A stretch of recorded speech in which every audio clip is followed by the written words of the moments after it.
এই লোকটাকে পৃথিবীর যে কোনো জায়গা থেকে খুঁজে বার করো আর জিতে নাও 10,000। Okay. তোমাকে হাওয়াইন শার্ট, হাফ প্যান্ট এবং এই জুতো পরা একজন বৃদ্ধ লোককে খুঁজতে হবে। এটা করার জন্য 48 ঘন্টা সময় আছে। যাও।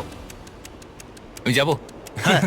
ওকে দেখা যাক। আমি এখন যাচ্ছি কাবো, কারণ আমার ছবি দেখে মনে হচ্ছে লোকটা সমুদ্রের কাছাকাছি থাকে। আমি এই মিস্টার ইমোজিকাইকে খোঁজার জন্য যা খুশি তাই করতে পারি। যখন আমি প্রথম মেক্সিকো গেলাম, প্রথমেই আমি একটা বোট রেন্ট নিলাম। আমি অনেকগুলো বয়স্ক মানুষ দেখলাম, কিন্তু কেউ তাদের মধ্যে হাওয়াইন শার্ট পরেছিল না। ওরা ওখানে অনেকজন ছিল, কিন্তু তাদের মধ্যে কেউই একটা হাওয়াইন শার্ট পরেছিল না। আমি একটা পারফেক্ট ম্যাচ খুঁজে তো পেলাম, কিন্তু উনি এটা খেলতে চান না।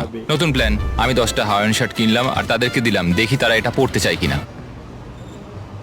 2 ঘন্টা কেটে গেছে, আমার মনে হচ্ছে এটা কখনোই কোনোভাবে সম্ভব নয়। আমি নিজেকে পরাজিত ঘোষণা করিয়ে দিয়েছিলাম, কিন্তু সেই সময় অদ্ভুত একটা ঘটনা ঘটলো। আপনারা বিশ্বাস করবেন না আমার সামনে কে বসেছিল। আপনাকে দারুণ লাগছে। আমি মিস্টার বিস্টকে কল করছি। হেই, কনগ্রাচুলেশন, তুমি এই মাত্র জিতে নিলে 10,000 কি ডলার। মানে? আরে সত্যি? আমরা কি হেলিকপ্টারে যাবো?